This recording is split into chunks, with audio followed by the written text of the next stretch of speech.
നമ്മളൊക്കെ പുതുമ ആഗ്രഹിക്കുന്നവരാണല്ലേ. എല്ലാ കാര്യത്തിലും, അത് രുചിയുടെ കാര്യത്തിലായാലും ശരി, ഫാഷൻ്റെ കാര്യത്തിലായാലും ശരി, മറ്റെല്ലാ കാര്യങ്ങളും പുതുമ എപ്പോഴും പുതിയതായിരിക്കണം എന്നുള്ളതാണ്. ഈ പുതുമയ്ക്ക് ജപ്പാൻകാർ ഉപയോഗിക്കുന്നൊരു വാക്കുണ്ട്, ഖൈസൻ എന്നാണ് അവർ ഉപയോഗിക്കുന്നത്. ഖൈസൻ എന്ന് പറഞ്ഞു കഴിഞ്ഞാൽ എത്രയേ ഉള്ളൂ, കുറച്ചും കൂടി മെച്ചപ്പെട്ടത്, മുന്നത്തേക്കാൾ അല്പം കൂടി മെച്ചപ്പെട്ടത്. അത് അവരുടെ ജീവിതത്തിലുടനീളം നമുക്ക് കണ്ടെത്താൻ സാധിക്കും എന്നുള്ളതാണ് ജപ്പാൻകാരുടെ ഒരു ശൈലിയാണെന്നുള്ളത്. ഇന്നലെ കൊടുത്തതല്ല നാളെ കൊടുക്കാം. അപ്പോൾ അവരുടെ ഒരു പ്രൊഡക്റ്റ് എടുത്തു കഴിഞ്ഞാൽ നമുക്ക് തന്നെ അറിയാൻ സാധിക്കും എന്നുള്ളത്. ഇന്നലത്തേക്കാൾ കുറച്ചും കൂടി നല്ല വ്യത്യസ്തമായിട്ടുള്ള ഫീച്ചേഴ്സോട് കൂടിയിട്ടാണ് പുതിയ പ്രൊഡക്റ്റുകൾ ഇറങ്ങുന്നത്. അത് അവരുടെ ഈ ശൈലിയുടെ ഭാഗമാണ്. എല്ലാ കാര്യത്തിലും അവരിത് അവലംബിക്കുന്നുണ്ട്. അവരുടെ മനോഭാവം തന്നെയാണ് കൈസനാണ്. എല്ലാറ്റിലും പുതിയത് ഒന്നും കൂടി മെച്ചപ്പെട്ടത് എന്നുള്ളത്. അപ്പോൾ ആ മെച്ചപ്പെട്ടതെന്ന് പറയുമ്പോൾ എല്ലാ മേഖലകളിലും, അത് പ്രൊഡക്റ്റിൻ്റെ കാര്യത്തിലായാലും മനുഷ്യൻ്റെ കാര്യത്തിലായാലും ഒക്കെ ഒരുപോലെ തന്നെയാണെന്നുള്ളത്.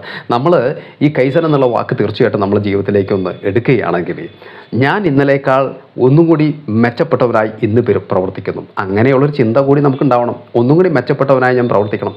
അതെൻ്റെ കുടുംബത്തിലായാലും എൻ്റെ സമൂഹത്തിലായാലും എൻ്റെ പ്രൊഫഷണൽ മേഖലയിലായാലും മറ്റേത് മേഖലകളിലായാലെങ്കിൽ ഇന്നത്തേക്കാൾ അതിനാദ്യം വേണ്ടത് ഒരു ആത്മപരിശോധന നടത്തുക എന്നുള്ളതാണ്. ഇന്നലത്തേക്കാൾ അല്ലെങ്കിൽ ഇപ്പോൾ ചെയ്തതിനേക്കാൾ ഒന്നും കൂടി മെച്ചപ്പെട്ട രീതിയിൽ എനിക്ക് ചെയ്യാൻ അതുകൊണ്ട് തന്നെ സാധിക്കും. അതിനുള്ള കഴിവുകൾ എല്ലാം തന്നെ നമ്മളിലുണ്ട്, മനുഷ്യരിലുണ്ട് എന്നുള്ളത്.